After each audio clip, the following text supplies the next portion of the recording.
ఓం శాంతి. ఈరోజు మురళి 18/7/2026. మధురమైన పిల్లలారా, ఈ పాత ప్రపంచంలో మనుష్యులు ఎటువంటి ఆశలు కలిగి ఉంటారో ఆ ఆశలను మీరు పెట్టుకోకూడదు.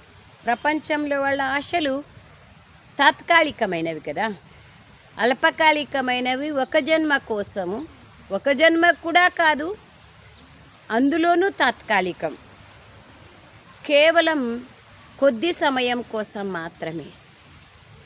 కొడుకుకి ఉద్యోగం రావాలా, బిడ్డకు పెండ్లి కావాలా, ఆరోగ్యం బాగా కావాలా, ఇవి తాత్కాలికమైన ఆశలు ప్రపంచంలో వాళ్ళు పెట్టుకుంటారు. అవి మనకు ఉండకూడదు.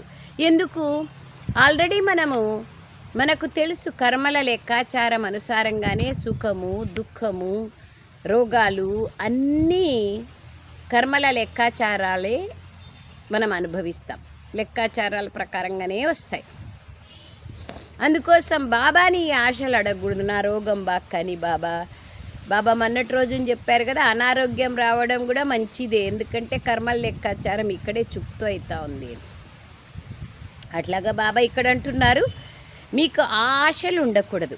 ఎందుకంటే ఈ ప్రపంచం వినాశం కానున్నది, ఈ ప్రపంచం సమాప్తమయ్యేది. ప్రశ్న: సంగమ యుగంలో ఏ ఆశను పెట్టుకుంటే మీ అన్ని ఆశలు సదాకాలం కోసం పూర్తి అవుతాయి? సంగమ యుగంలో ఏ ఆశను పెట్టుకుంటే మీ అన్ని ఆశలు సదాకాలం కోసం పూర్తి అవుతాయి?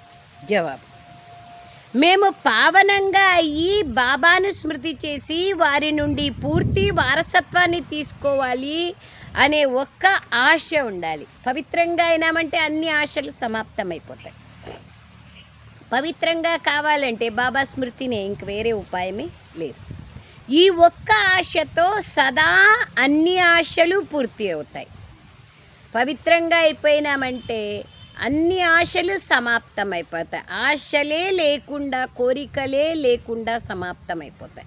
ఇచ్చా మాత్రం అవిద్యగా అయిపోతాం. కోరికలే లేని వాళ్ళుగా, ఇతరుల కోరికలను కూడా తీర్చేవాళ్ళుగా అయిపోతాం. అది బాబా అంటున్నారు. అన్ని ఆశలు పూర్తి అయిపోతాయి ఒక్క ఆశతో, పవిత్రంగా కావాలి అనే ఒక్క ఆశతో. ఆయుష్వాన్ భవ, పుత్రవాన్ భవ, ధనవాన్ భవ అన్న వరదానాలన్నీ లభిస్తాయి. బాబా అంటున్నారు, మనకి ఏ ఆశలు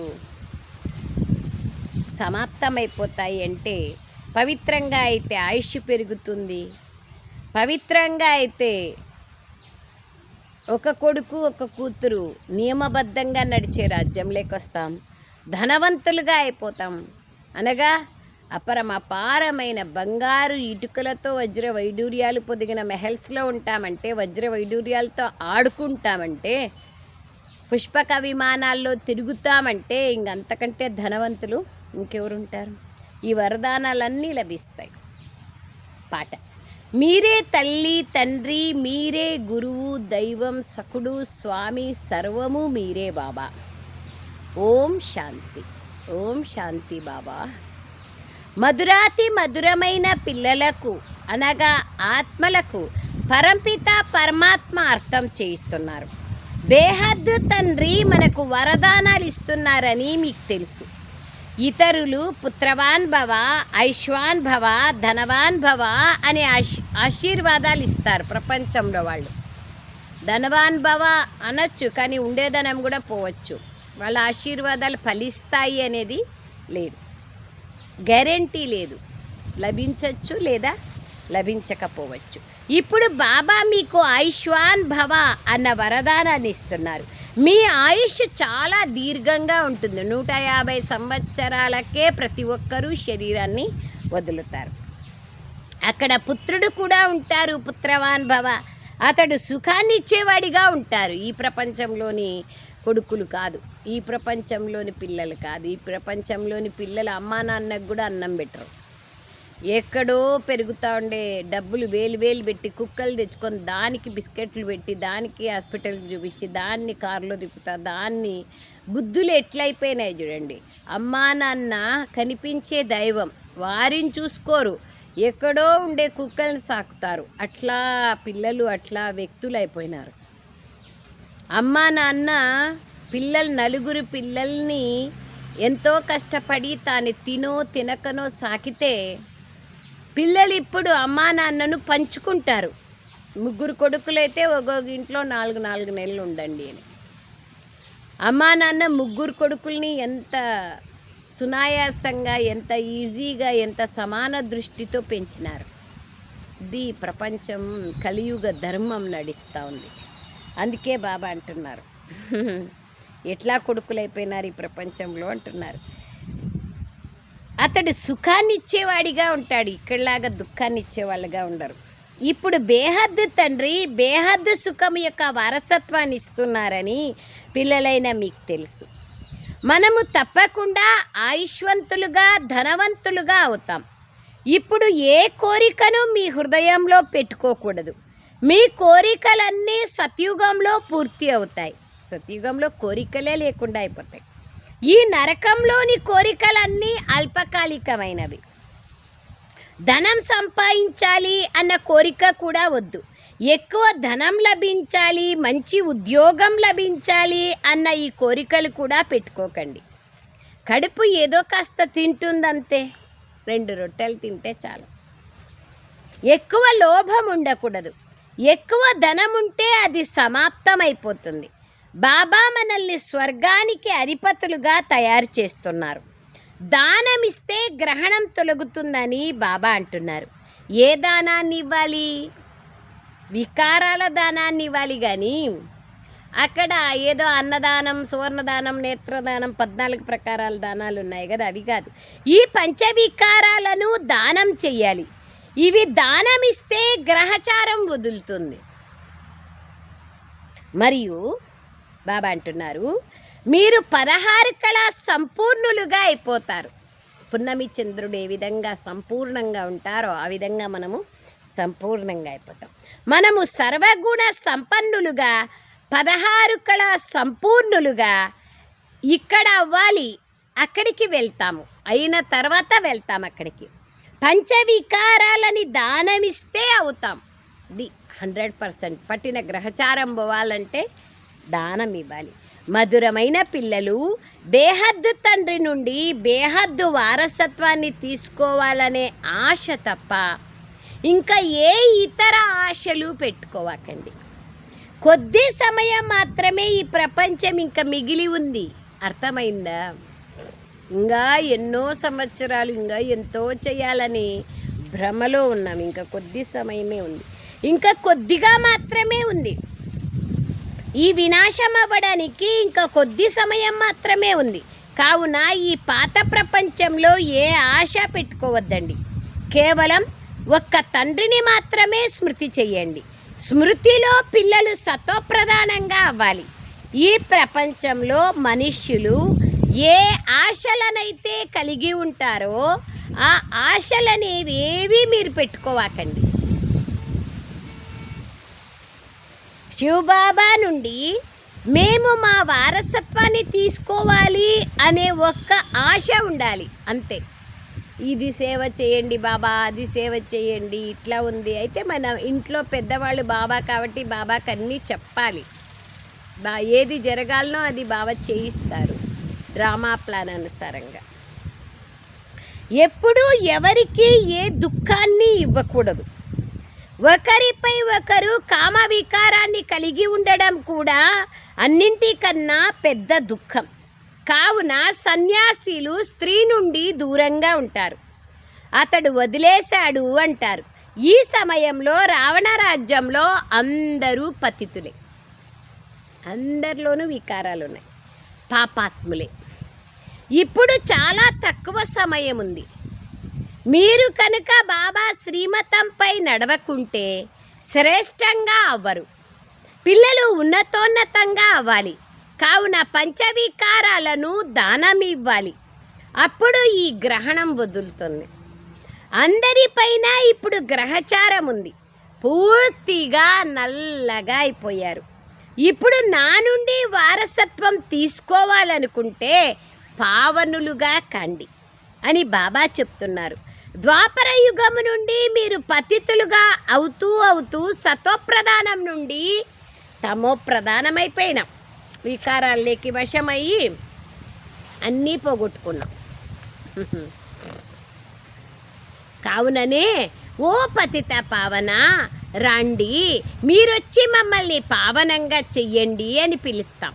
పిల్లలు ఇక పతితులుగా అవ్వకండి, పావనంగా చేయమన్నాక పావనంగా చేస్తున్నాను, వచ్చినాను, నేను చెప్పిన మాట పైన నడవండి, మళ్ళీ పతితులుగా అయ్యే పనులు చేయమాకండి. కామం మహాశత్రువు, దీనిపైన విజయాన్ని పొందండి. దీనివల్లనే మీరు ఆది మధ్య అంత్యం దుఃఖాన్ని పొందుతారు. మీరు స్వర్గంలో పూర్తిగా పవిత్రంగా ఉండేవారు. ఇప్పుడు రావణుని మతం పైన మీరు పతితులుగా అయిపోయారు. కావుననే దేవతల ముందుకెళ్ళి మీరు సర్వగుణ సంపన్నులు, సంపూర్ణ నిర్వికారీలు, కానీ మేము వికారులము అని వారిని మహిమ చేస్తారు. నిర్వికారులుగా అయితే అంతా సుఖమే సుఖం. పిల్లలైన మిమ్మల్ని నిర్వికారులుగా చేసేందుకే నేను వచ్చానని బాబా చెప్తున్నారు. ఇప్పుడు పిల్లలైన మీరు కోరికలన్నింటినీ వదిలేయాలి. మీ వ్యాపార వ్యవహారాలు చేసుకుంటూ పరస్పరం ఒకరికొకరు జ్ఞానామృతాన్ని త్రాగండి. అమృతాన్ని వదిలి విషాన్ని ఎందుకు తీసుకోవాలి అనే గాయనం కూడా ఉంది. ఇప్పుడు మీకు ఏ కోరికలు ఉండకూడదు, ఏ కోరికలు ఉండకూడదు. బాబా పిల్లలైనాక మనకు కోరికలు లేవా అనేది కూడా పరిశీలన చేసుకోవాలి కదా. ఫలానా వాళ్ళు ఇన్ని వేల రూపాయలు చీర కట్టుకున్నారు, నాకు లేదే. ఫలానా వాళ్ళ ఇంట్లో బంగారు తెచ్చుకున్నారు, నాకు లేదే. ఫలానా వాళ్ళ ఇంట్లో ఏమి కోడలు తెచ్చుకుంది లేదా ఇంకొకరు తెచ్చుకున్నారు, నాకు లేదే. ఇవన్నీ లేవా? ఆలోచన చేసుకోండి. ఏ కోరికలు ఉన్నాయి, ఏమేమి ఉన్నాయి, ఏమేమి లేవు. అన్నయ్యలకి ఏం కోరిక ఉంటుంది, అన్నయ్యలకి తక్కువ ఉంటుంది పాపం. మీ వ్యాపార వ్యవహారాలు చేసుకుంటూ పరస్పరం ఒకరికొకరు జ్ఞానామృతాన్ని తాగండి. ఏ కోరికలు పెట్టుకోవకండి. మనము స్మృతి యాత్ర ద్వారా సతోప్రధానులుగా అయిపోతాం. 63 జన్మల నుండి చేసిన పాపాలు ఏవైతే ఉన్నాయో అవి కేవలం స్మృతి ద్వారానే వినాశమవుతాయి. ఇప్పుడు కేవలం నిర్వికారులుగా కండి. మాయ తుఫాన్లు ఎన్ని వచ్చినా మీరు మాత్రం పతితులుగా అవ్వకూడదు. మనుషుల నుండి దేవతలుగా అవ్వాలి. మీరే సతోప్రధాన పూజ్య దేవతలుగా ఉన్నారు. మళ్ళీ మీరే పూజ్యుల నుండి పూజారిగా అవుతారు. మనం నిరోగులుగా ఉంటిమి, తర్వాత దేహభ్రాంతి లేకొచ్చి వికారాల లేకొచ్చి రోగులుగా అయిపోయాం. మళ్ళీ నిరోగులుగా తయారవుతాం. బాబా వచ్చి మనల్ని పవిత్రంగా చేసి నిరోగిగా చేస్తారు. రోగాలకు ముఖ్య కారణమే వికారాలు. చరిత్ర బాబా అంటున్నారు, మాయ తుఫాన్లు ఎన్ని వచ్చినా మీరు మాత్రం పతితులుగా అవ్వకూడదు. మనుష్యుల నుండి దేవతలుగా అవ్వాలి. ఇప్పుడు చూడండి, మీరు నిరోగిలుగా అవుతున్నారు.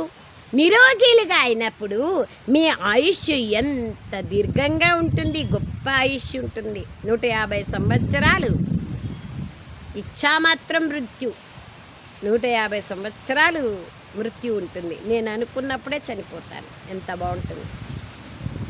ఇక్కడ అన్ని అకాల మృత్యువులు. ఏం చేసినా ఎప్పుడు ఉంటామో ఎప్పుడు పోతామో తెలియదు. అందుకే బాబా అంటున్నారు ఇక్కడ ఏ ఆశలు పెట్టుకోకూడదు. బాబా అంటున్నారు, మనుషుల నుండి దేవతలుగా అవ్వాలి, పతితులుగా అవ్వకూడదు. మనుషుల నుండి దేవతలుగా అవ్వాలి.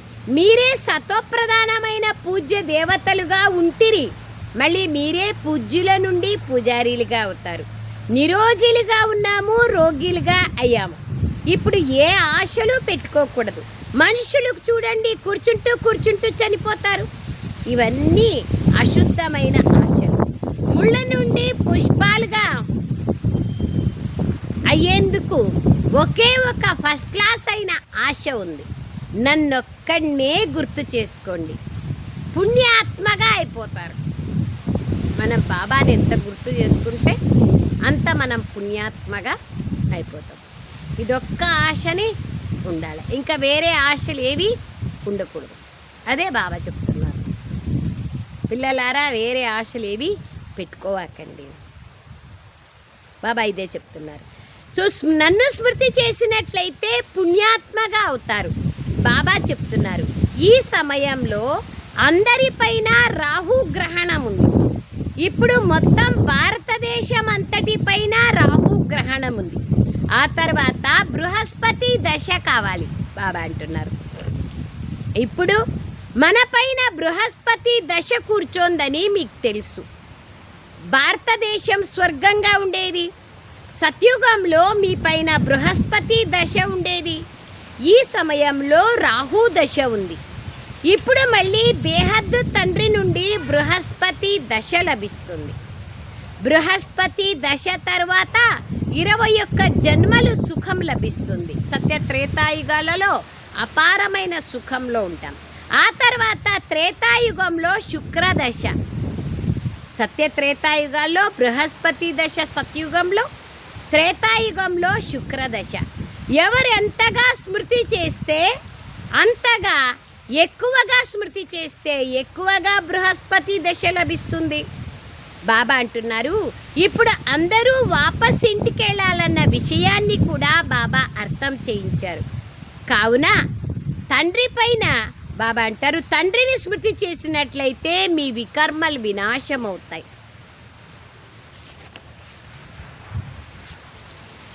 సో బాబా అంటున్నారు, బాబా చెప్తున్నారు, ఇప్పుడు మళ్ళీ బేహద్దు తండ్రి నుండి బృహస్పతి దశ లభిస్తుంది. బృహస్పతి దశ తర్వాత 21 జన్మల సుఖం లభిస్తుంది. ఆ తర్వాత త్రేతాయుగంలో శుక్రదశ లభిస్తుంది. ఎవరెంతగా స్మృతి చేస్తే అంతగా, ఎక్కువగా స్మృతి చేస్తే ఎక్కువగా బృహస్పతి దశ లభిస్తుంది, తక్కువగా చేస్తే తక్కువగా లభిస్తుంది. ఇప్పుడు అందరూ తిరిగి ఇంటికి వెళ్ళాలన్న విషయాన్ని కూడా బాబా అర్థం చేయిస్తున్నారు. కావున తండ్రిని స్మృతి చేస్తున్నట్లయితే మీ వికర్మలు వినాశమై మీరు ఎగిరేందుకు అర్హులుగా అవుతారు. మాయ మీ రెక్కలని విర్చేసింది. ఇప్పుడు మీకు ఈశ్వరీయ మతం లభిస్తుంది. జ్ఞాన యోగాలే మనకు రెక్కలు కదా. తో బాబా అంటున్నారు, ఇప్పుడు మనకు భగవంతుని యొక్క శ్రీమతం అనేది లభిస్తుంది. దీని ద్వారా మీరు సదా సుఖవంతులుగా తయారవుతారు. ఈశ్వరీయ మతం పైన మీరు స్వర్గాధిపతులుగా అవుతారు. విశ్వ రాజ్యాధికారాన్ని తీసుకుంటున్నారు. తండ్రిని స్మృతి చేసినట్లయితే అంతమతి సోగతి ఏర్పడుతుంది. ఇంపార్టెంట్ ఇది. బాబాని స్మృతి చేస్తే అంతిమంలో మన మతి ఎలా ఉంటుందో అలాంటి గతిని మనం పొందుతాం. ఎంతెంత స్మృతి చేస్తే అంతంత. అంతిమంలో స్త్రీని స్మరణ చేస్తే మన యొక్క శరీరం ఎలా పోతుంది అంటే ఉర్లగడ్డ పొట్టు తీసినట్లుగా, అంత బాధాకరంగా ఒల్చినట్లుగా పోతుంది అని చెప్తారు బాబా. అంతిమ సమయంలో నారాయణ్ణి స్మరిస్తే నారాయణి యొక్క శరీరంలోకి, యోనిలోకి పోతాం. అంతమతి సోగతి. దానికే బాబా ఇక్కడ అంటున్నారు, అంతిమంలో మనకి భగవంతుడు గుర్తు రావాలి అంటే జీవించినన్నాళ్ళు ఎంత మనం భగవంతుడిని స్మృతి చేస్తే అంతే కదా వస్తారు. సో విశేషంగా మనం ఆలోచన చేయాల్సిన విషయము, జీవించినన్నాళ్ళు ఆయన స్మృతి లేకుంటే అప్పుడెట్లా గుర్తుకొస్తారు? అందుకే భక్తి మార్గంలో కథ చెప్తారు కదా, కొడుకులు 4 ఉంటే 4కి రామకృష్ణ గోవింద నారాయణ అని పేరు పెట్టుకుంటారు. కనీసము నా కొడుకుని పిలిస్తే ఆ సమయంలో రాముడన్న గుర్తుకొస్తాడు అని. 4 పిలుస్తాడు పోయే టైంలో. నాయన 4 వచ్చేస్తారు. ఏం నాయనా ఎట్లా అని. సో ఇట్లా నాకు బాగలేదు, నాకు ఆరోగ్యం బాగలేదు, నేను ఇప్పుడు శరీరం వదిలే సిచ్యుయేషన్ ఉంది అని చెప్తా అందరూ వచ్చినారు కదరా, షాప్లో ఎవరున్నారు, దుకాణంలో ఎవరున్నారు అని అడుగుతారు. అంటే ఎక్కడ పోయింది బుద్ధి? రామకృష్ణ గోవింద నారాయణ అని పెట్టుకున్నా కూడా దుకాణానికి పోయింది బుద్ధి. ఆ విధంగా చాలా కాలము నుంచి నిరంతర సాధన, నిరంతర తపస్య, నిరంతర అభ్యాసం చేస్తేనే ఆ సమయంలో ఆ సర్వేశ్వరుడు మనకు గుర్తుకు రావడానికి సాధ్యమవుతుంది. అన్యథా ఎంత పరిశ్రమ చేసినా గుర్తుకు రారు. ఎక్కడెక్కడ నా మనస్సు ఉంటే అక్కడక్కడ నా మనస్సు పోతుంది. అందుకే బాబా అంటున్నారు, మీకు ఈశ్వరీయ మతం లభిస్తుంది. దీని ద్వారా మీరు సదా సుఖవంతులుగా అవుతారు. ఈశ్వరీయ మతం పైన మీరు స్వర్గాధిపతులుగా అవుతారు. విశ్వ రాజ్యాధికారాన్ని తీసుకుంటున్నారు. తండ్రిని స్మృతి చేస్తే అంతుమతి సోగతి లభిస్తుంది. స్మృతి ద్వారానే వికర్మలు వినాశమవుతాయి. ఇంకా వేరే ఉపాయమే లేదు. పవిత్రంగా అయిపోతారు. పవిత్ర ఆత్మనే స్వర్గానికి వెళ్ళేందుకు అర్హత పొందుతుంది. అక్కడ మీ శరీరము కూడా నిరోగిగా ఉంటుంది, రోగాలే ఉండవు. ఆయుష్ కూడా ఎక్కువగా ఉంటుంది. ధనము కూడా చాలా ఎక్కువగా ఉంటుంది. అక్కడ ఎప్పుడూ ఎవరిని దత్తు తీసుకోరు. బాబా ఆయుష్వాన్ భవ, సంపత్తివాన్ భవ అని దీవిస్తారు. అక్కడ ఒక పుత్రుడు తప్పకుండా ఉంటాడు. ఫస్ట్ కొడుకు, మళ్ళా కూతురు. ఈ సమయంలో బాబా అందరినీ తన బిడ్డలుగా దత్తు తీసుకుంటారు. ఆస్తికి హక్కుదారులుగా చేస్తారు. స్త్రీ పురుష తారతమ్యం లేదు. ఇక్కడ ఆత్మలను బాబా దత్తు తీసుకునేది. కావున మళ్ళీ స్వర్గంలో ఎవ్వరూ దత్తు తీసుకోరు. అక్కడ యోగ బలంతో ఒక కూతురు, ఒక కొడుకు ఉంటారు. అక్కడ పిల్లలు ఎలా జన్మిస్తారు అని అడుగుతారు. అక్కడ ఉండేదే యోగ బలం. ప్రపంచమే యోగ బలంతో నడుస్తుంది. ప్రకృతే మన వశమవుతుందంటే ఇంకా ఆఫ్టర్ ఆల్ పిల్లలు జన్మించేది ఏముంది? ఇంత కలియుగంలో, ఇంత తమోప్రధాన ప్రపంచంలోనే నెమలి, మగ నెమలి,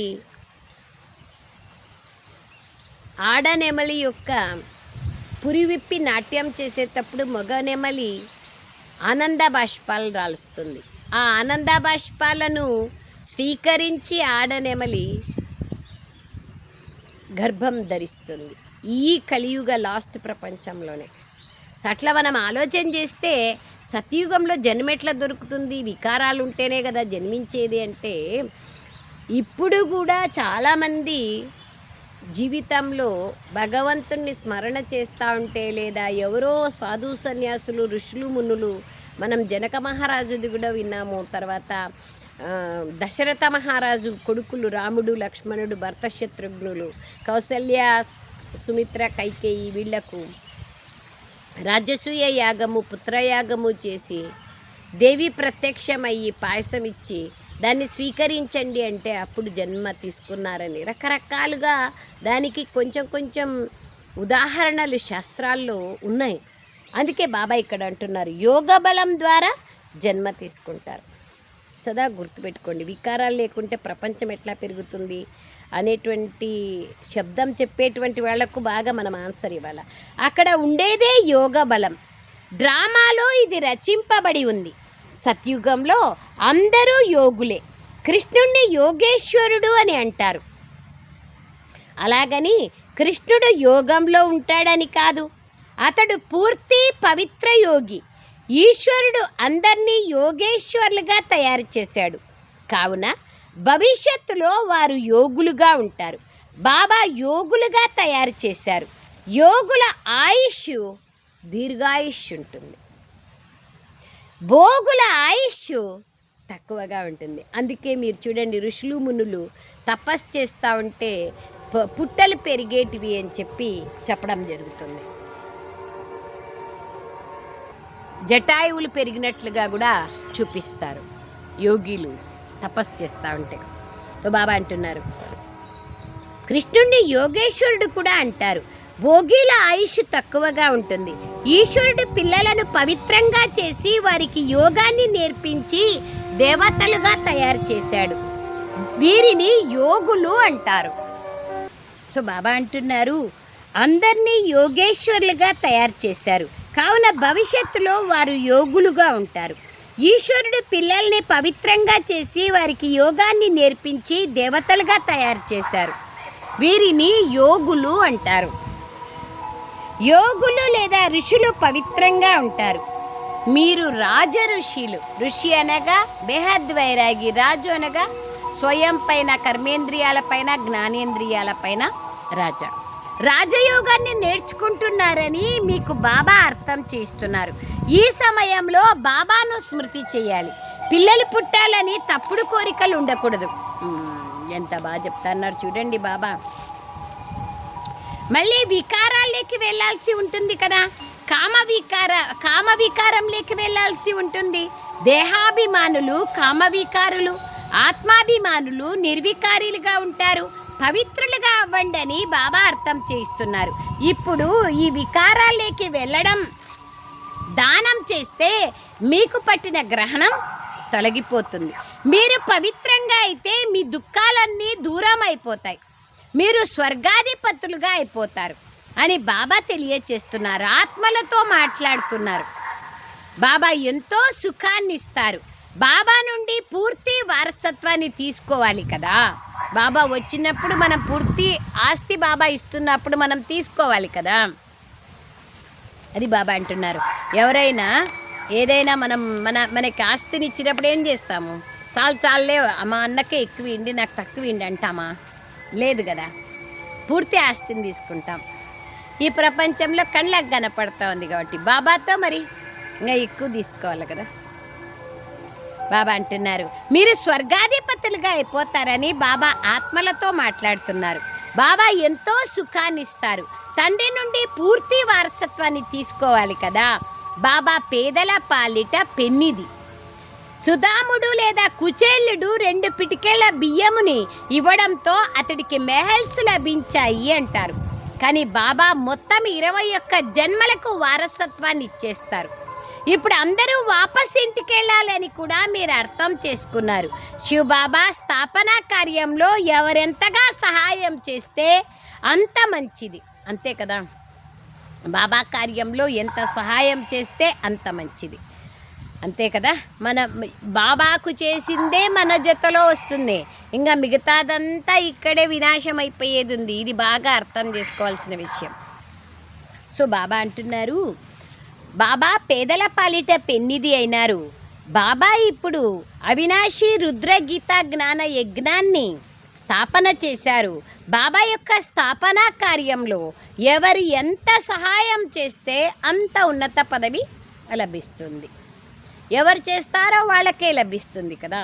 ఇక్కడ పేరు కోసం, గౌరవం కోసం చేస్తే ఇక్కడే తినేస్తాం కదా. దీన్ని అర్థం చేసుకోవాలి.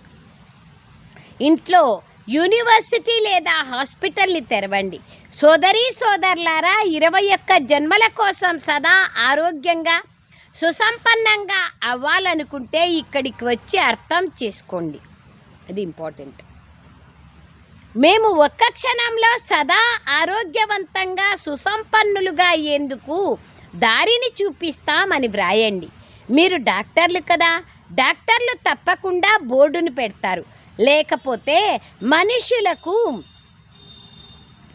ఎలా తెలుస్తుంది? అలాగే మీరు కూడా బయట మీ బోర్డును పెట్టండి. ప్రతి ఒక్కరు కదా. ఇప్పుడు ప్రతి షాపులు, హాస్పిటల్స్ బోర్డు పెట్టుకుంటే కదా మనకు తెలుస్తాయి. ఇది హాస్పిటలు, ఇది షాపు, ఇది పలానా షాపు, ఇది సూపర్ మార్కెట్, ఇది పలానా షాపు, మెడికల్ షాపు. బోర్డు ఉంటేనే కదా. అట్లా మీరు కూడా బోర్డు పెట్టుకోండి. ఏమని? మనుషుల నుంచి దేవతలుగా తయారు చేసే విశ్వవిద్యాలయం. మీరు కూడా బయట మీ బోర్డును పెట్టండి. ఎవరొచ్చినా వారికి 2 తండ్రుల పరిచయాన్ని అర్థం చేయించండి. హద్దులోని తండ్రి నుండి హద్దు యొక్క వారసత్వం తీసుకుంటూ వచ్చారు. మీరు కూడా మీ ఇంటి బయట బోర్డు పెట్టండి. ఎవరొచ్చినా వారికి 2 తండ్రుల రహస్యాన్ని అర్థం చేయించండి. హద్దు తండ్రి నుండి హద్దు యొక్క వారసత్వం లభిస్తుంది. మీరు నన్నొక్కల్నే స్మృతి చేస్తే బేహద్ వారసత్వం లభిస్తుందని బేహద్ తండ్రి చెప్తున్నారు. ప్రొజెక్టర్, ప్రదర్శిని మొదలైన వాటిలో మొదట అర్థం చేయించండి. ఈ పురుషార్థం ద్వారా మీరు ఈ విధంగా తయారవుతారు. లక్ష్మీనారాయణులుగా తయారవుతారు. ఇప్పుడు ఇది సంగమయుగం. మనుషుల నుండి ఇది సత్యుగంగా బాబా అంటారు. కలియుగం నుండి ఇది సత్యుగంగా అవ్వాలి. భారతవాసులైన మీరు సత్వప్రధానంగా ఉండేవారు ఇప్పుడు తమోప్రధానంగా అయ్యారు. నన్ను స్మృతి చేస్తే మీరు స్వర్గానికి అధిపతులుగా అయిపోతారు. ఉన్న పదాలే రెండు. తండ్రిని స్మృతి చేసినట్లయితే రాజ్యాధికారం మీదవుతుంది. ఈ స్మృతి ద్వారా సంతోషంలో ఉంటారు. ఈ చీచీ ప్రపంచంలో ఎటువంటి ఆశను కలిగి ఉండకండి. ఆశలు తీరవు. ఇక్కడ మీరు ఒకటి పోతే ఒకటి కావాలనేది ఉంటుంది కదా, ఆశలకి అంతమేడుంది. ఇక్కడ మీరు జీవిస్తూనే మరణించేందుకు పురుషార్థం చేస్తారు. వారైతే మరణించిన తర్వాత స్వర్గస్థులయ్యారు అంటారు. మేము స్వర్గవాసీలుగా అయ్యేందుకు బాబాని స్మృతి చేస్తున్నామని మీరు అందరితో అంటారు. దీని ద్వారా బేహద్ సుఖం లభిస్తుంది. తండ్రిని స్మృతి చేయడం ద్వారా మీరు ఎప్పుడూ బాధపడరు. మాయ తుఫాన్లు వస్తాయి, వాటిని లెక్క పెట్టకూడదు. మాయ తుఫాన్లు అయితే రావాల్సిందే. ఇది యుద్ధం. సంకల్ప వికల్పాలు వస్తాయి, వ్యర్థంగా సమయం పోతుంది. తుఫాన్లు అయితే దాటిపోతాయి, ఎప్పుడూ ఉండవు, ఏవి ఎప్పుడూ ఉండవు. ఉదయమే లేచి బాబాను స్మృతి చేయాలి. బాబా నుండి వారసత్వాన్ని తీసుకోవాలి. మీ లోపల ఈ ధుని ఉండాలి, అది ఇంపార్టెంట్. లోపల నాకు లగన్ ఉండాలి, ధుని ఉండాలి. సదా సతతం నిరంతరం ఆధ్యాత్మిక ప్రగతిని చేసుకోవాలి అనేటువంటి ఆలోచన, పరితపన ఉండాలి. అది బాబా అంటున్నారు, ధుని ఉండాలి. బాబా ఇంకెటువంటి కష్టమూ ఇవ్వడం లేదు. బాబా ఏమన్నా చూడండి, చెప్పులు లేకుండా నడవండి అంటున్నారా? ఏకవస్త్రాన్ని ధరించమంటున్నారా? చలికాలంలో చల్లనీళ్ళ స్నానం ఏమన్నా చేయమంటున్నారా? చెప్పండి. పొర్లుదండాలు చేయమంటున్నారా? ఏ కష్టం ఇస్తున్నారు? కేవలం నన్ను గుర్తు చేసుకోండి అంటే అది కూడా చేయలేం మనం. చూడండి, బాబా అదే అంటున్నారు, నేను ఏ కష్టాన్ని ఇవ్వడం లేదు, కేవలం బాబాని స్మృతి చేయాలి. మిగిలిన వారందరినీ మర్చిపోండి. ఎందుకంటే ఇడిచిపోవాలి, ఈరోజు కాకుంటే రేపు. మర్చిపోయినామంటే మేలు, ఈజీగా వదలచ్చు. మీరందరూ మరణించే ఉన్నారు. పరస్పరం ఇవే విషయాలు మాట్లాడుకుంటూ ఉండండి. బాబా ఇప్పుడు ఇక కేవలం మిమ్మల్నే స్మృతి చేస్తాం. మీ నుండి బాబా అంటున్నారు, స్వర్గం యొక్క వారసత్వాన్ని తీసుకుంటాం. సమయాన్ని నిశ్చితం చేసుకోండి. ఎట్లంటే ఎట్లా లేయకండి, నిశ్చితం చేసుకోండి. నిర్దిష్ట సమయం. ఈరోజు 6 గంటలకు లేసేది, రేపు 3 గంటలకు లేసేది, మన్నాడు 9కి లేసేది, అట్లా కాదు. ఒక నిర్దిష్టమైన సమయంలో లేగాలి. 3-4 గంటలకు లేచి బాబాను స్మృతి చేస్తామని సమయం నిశ్చితం చేసుకోండి. బ్రాహ్మణుల యొక్క మొట్టమొదటి నియమమే అమృత వేళను మిస్ చేయకూడదు. ఎట్టి పరిస్థితుల్లో మిస్ చేయకూడదు. కారణే అకారణే 1-2 సార్లు ఏదో అలసిపోయినాము, శారీరక శ్రమ ఉంది, అది వేరే సంగతి. కానీ అట్లా కూడా మిస్ చేయకూడదు. బ్రహ్మబాబా మిస్ చేయలే, దీదీ మిస్ చేయలే, దాదీలు మిస్ చేయలే. మనమేమో అప్పుడప్పుడు మిస్ చేస్తాం. కానీ కొంతమంది అసలే లేయరే. అసలు వాళ్ళ జీవితంలో నిశ్చితం అనేదే ఉండదు. 3-4 గంటలకు అమృతవేళ లేయాలనేదే లేదు. 4:30, 5, 4:45 ఇట్లా లేయడం జరుగుతుంది. అదే బాబా అంటున్నారు, పిల్లలారా 3-4 గంటలకు లేచి బాబాను స్మృతి చేస్తామని సమయం నిశ్చితం చేసుకోండి. ఇంపార్టెంట్ అది. చక్రాన్ని బుద్ధిలో తిప్పుతూ ఉండండి, సృష్టి చక్రాన్ని. చక్రవర్తి మహారాజులుగా అయిపోతాం. వ్యర్థ సంకల్పాలు సమాప్తం అయిపోతాయి. బాబా మనకు రచయిత మరియు రచనల జ్ఞానాన్ని ఇచ్చారు. మనకి మనుష్య సృష్టి రూపీ వృక్షం గురించి తెలుసు. మనం 21 జన్మలు ఎలా తీసుకుంటామో అన్నది బుద్ధిలో ఉంది. ఇప్పుడు మళ్ళీ మనం వాపస్ ఇంటికి వెళ్ళాలి. మళ్ళీ మనం స్వర్గంలో వచ్చి పాత్రను అభినయిస్తాం. మనం ఒక ఆత్మకే రాజ్యం లభిస్తుంది. బాబాను స్మృతి చేయడం ద్వారా వారసత్వానికి అధికారులుగా అయిపోతారు. ఇది రాజయోగం, రాజులుగా అయ్యే రాజయోగం. భగవద్గీతలో కూడా ఉంది కదా, 13వ అధ్యాయం, రాజవిద్య రాజగుహ్య యోగ. బాబాను స్మృతి చేస్తారు. బేహద్దు తండ్రి ద్వారా అనేక సార్లు విశ్వాధిపతులుగా అయ్యారు, మళ్ళీ నరకవాసులుగా అయ్యారు. ఇప్పుడు మళ్ళీ ఒక్క బాబా స్మృతి ద్వారా స్వర్గవాసీలుగా అవుతారు. బాబాని ఎంత గుర్తు చేసుకుంటే అంత స్వర్గంలో ఉన్నత పదవిని పొందుతాం. బాబా స్మృతి ద్వారానే పాపాలు భస్మమైపోతాయి. కావుననే దీనిని యోగాగ్ని అంటారు. బ్రాహ్మణులైన మీరు రాజ ఋషులు. ఋషులు ఎల్లప్పుడూ పవిత్రంగా ఉంటారు. వారు బాబాని స్మృతి చేస్తారు మరియు రాజ్యం యొక్క వారసత్వాన్ని తీసుకుంటారు. ఇప్పుడు వికారాలపైన ఆశను కలిగి ఉండకూడదు. సో బాబా అంటున్నారు, కావుననే దీనిని యోగాగ్ని అంటారు. బ్రాహ్మణులైన మీరు రాజఋషులు. ఋషులు ఎల్లప్పుడూ పవిత్రంగా ఉంటారు. వారు బాబాను స్మృతి చేస్తారు మరియు రాజ్యం యొక్క వారసత్వాన్ని తీసుకుంటారు. ఇప్పుడు వికారాలపైన ఆశను కలిగి ఉండకూడదు. ఇవి చిచి ఆశలు. ఇప్పుడు పారలౌకిక తండ్రి నుండి వారసత్వాన్ని తీసుకోవాలి. అనారోగ్యంలో కూడా బాబాని స్మృతి చేయొచ్చు. ముఖ్యంగా చేయాలి. తండ్రికి కూడా పిల్లలు ప్రియంగా అనిపిస్తారు. బాబా ఎంతమంది పిల్లలకు ఉత్తరాలు మొదలైనవి రాయాల్సి వస్తుంది. బాబా కాలంలో లెటర్స్ ఉండేటివి కదా, ఇప్పుడు లేదు. ఇప్పుడు ఒక ఫోన్లో మెసేజ్ పెడితే చాలు, అందరికీ చేరిపోతుంది. మీరు కూడా శివబాబా కేరా బ్రహ్మ అని ఉత్తరాలు రాస్తారు. మనమంతా శివబాబా పిల్లలమైన సోదరులం. ఆత్మిక తండ్రి వచ్చి మనల్ని పావనంగా తయారు చేస్తున్నారు. కావుననే వారిని పతిత పావన అంటారు. వారు ఆత్మలందరినీ పావనంగా తయారు చేస్తారు. నేను ఎవ్వరినీ వదలను. ప్రకృతి కూడా పావనంగా అవుతుంది. సత్యుగంలో ప్రకృతి కూడా పావనంగా ఉంటుందని మీకు తెలుసు. ఇప్పుడు శరీరం కూడా పతితంగా ఉంది. కావుననే శరీరాన్ని శుభ్రం చేసుకునేందుకు గంగా వద్దకు వెళ్తాం. కానీ శరీరం శుభ్రమవుతుందేమో కానీ ఆత్మ ఎట్లా శుభ్రమవుతుంది? గంగా నదిలో మునిగితే పావనంగా అయిపోతాము లేదా పవిత్రంగా అయిపోతాము అంటే అప్పుడు ఇంకా ఈ అనేకమైన జైళ్ళు, తర్వాత హాస్పిటల్స్ ఎందుకు? ఎవరెవరు పాపాలు చేస్తే వాళ్ళని అందరినీ గంగా నదిలో ముంచేస్తే అయిపోయింది కదా. ఇంకా ఆలోచన చేస్తే నదీ తీరంలో వంట పంట బట్టలు పాత్రలు కడుక్కునే వాళ్ళకి ఇంకెంత పుణ్యము. ఆలోచన చేయలే కదా. ఇప్పుడు శరీరం కూడా పతితంగా ఉంది. కావుననే శరీరాన్ని శుభ్రం చేసుకునేందుకు గంగా వద్దకు వెళ్తారు. కానీ ఆత్మ పావనంగా అవ్వదు. అది కేవలం యోగాగ్ని ద్వారానే పావనంగా అవుతుంది, అన్యథా లేదు. యోగాగ్ని ద్వారానే మన పాపాలు భస్మం అయిపోతాయి. అచ్చా, मीठे मीठे सिखलदे बच्चों प्रति माता पिता बाप दादा का याद प्यार और गुड मॉर्निंग.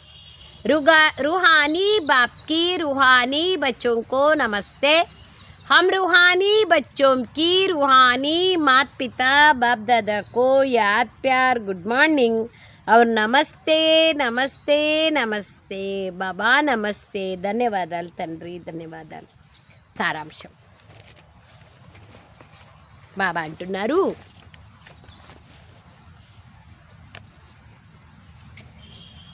ఈ కలియుగ ప్రపంచంలో ఎటువంటి తప్పుడు ఆశలను ఉంచుకోకూడదు. హద్దు యొక్క లౌకిక ఆశలు, వికారి ఆశలు. సంపూర్ణ సత్వప్రధానులుగా అయ్యేందుకు ఈశ్వరీయ మతం పైన నడవాలి. పావనంగా అయ్యి తిరిగి వాపస్ ఇంటికి వెళ్ళాలి. ఈ ఒక్క ఆశనే ఉంచుకోవాలి. అంతిమంలో మీ మతి ఎలా ఉంటుందో అలాంటి గతిని పొందుతారు. కనుక బాబా స్మృతిలోనే ఉండాలి. మాయ తుఫాన్లలో సమయాన్ని పోగొట్టుకోకూడదు. వరదానం: సదా శక్తిశాలి వృత్తి ద్వారా బేహద్దు సేవలలో తత్పరులై ఉండే హద్దు యొక్క విషయాల నుండి ముక్తులుగా కండి. అంతే, ఇంపార్టెంట్ ఇది. బేహద్దు సేవలో ఉంటే హద్దు అన్నీ సమాప్తం అయిపోతాయి. బేహద్దు సేవలో ఉండాలంటే శక్తిశాలి విచారాలు ఉండాలి. ఏ విధంగా సాకార బాబాకు సేవ తప్ప ఇంకేమీ కనిపించేవి కావో అలా పిల్లలైన మీరు కూడా మీ శక్తిశాలి విచారాల ద్వారా బేహద్దు సేవలో సదా తత్పరులై ఉండండి. హద్దు యొక్క విషయాలు స్వతహాగానే సమాప్తమైపోతాయి. హద్దులోని విషయాలలో సమయమునివ్వడం ఇది కూడా బొమ్మలాట వంటివి. అందులో సమయము శక్తి వ్యర్థమైపోతాయి. కావున చిన్న చిన్న విషయాలలో సమయాన్ని లేదా జమ చేసుకున్న శక్తులను వ్యర్థం చేసుకోకండి. 60 ఏండ్లైనాక కూడా ఇంకా పిల్లలలాగా బొమ్మలాట ఆడుతూ ఉంటే ఏమంటారు? నవ్వుతారు కదా అందరూ. అట్లా మనం బాబా పిల్లలైనాక 20 ఏండ్లు 30 ఏండ్లు 40 ఏండ్లు బాబా పిల్లలైనాక ఇంకా చిన్న విషయాలలోనే మన మనస్సుని మనస్పర్ధలతో వ్యర్థం ఆలోచనలతో పోగొట్టుకుంటే ఏమంటారు? బాబా సేమ్ మనం కూడా చిన్నపిల్లల ఆట ఆడినట్టు. స్లోగన్: సేవలో సఫలతని పొందాలంటే మీ మాటలు మరియు నడవడిక ప్రభావశాలిగా ఉండాలి. ఆత్మీయతనే ప్రభావశాలి కానీ చమత్కారంగా లేదా చాలా బాగా పదజాలంగా స్వీట్గా మాట్లాడేది కాదు. ఎంత మధురంగా, స్వీట్గా అంటే స్వీట్గా మాట్లాడేదే, లోపల ఒకటి బయట చమత్కారంగా మాట్లాడేది అది కాదు బాబా చెప్పేది. గ్రాంధిక భాషలో మాట్లాడేది కాదు, ప్రేమగా మాట్లాడేది. నిస్వార్థమైన అవినాశి ఆత్మీయ ప్రేమను కలిగి ఉండాలి. అవ్యక్త ప్రేరణ: జ్వాలా స్వరూప స్థితిలో ఉంటూ శక్తిశాలి స్మృతిని అనుభవం చేయండి. ఇంపార్టెంట్, రాసుకోండి. రోజు ఒక సెంటెన్స్ రాసుకోండి చాలు. సమయ ప్రమాణంగా ఇప్పుడు బ్రాహ్మణాత్మలందరినీ సమీపంలోకి తీసుకొస్తూ జ్వాలా స్వరూప వాయుమండలాన్ని తయారు చేసే సేవ చేయండి. Most most most most important, చాలా చాలా చాలా అవసరం. అందుకోసం బట్టీలు చెయ్యండి. పరస్పరంలో సంఘటితులై ఆత్మిక సంభాషణ చేయండి. కానీ జ్వాలా స్వరూపము అనుభవం అయితే చెయ్యండి మరియు చేయించండి. ఈ సేవలో మునిగిపోతే చిన్న చిన్న విషయాలు సహజంగానే పరివర్తన అయిపోతాయి. ఏంటివి ఉండవు. యోగంలో కూర్చుంటే ఏమీ ఉండవు, నిశ్చింతగా ఉంటాం. అచ్చా. ఓం శాంతి బాబా. ధన్యవాదాలు.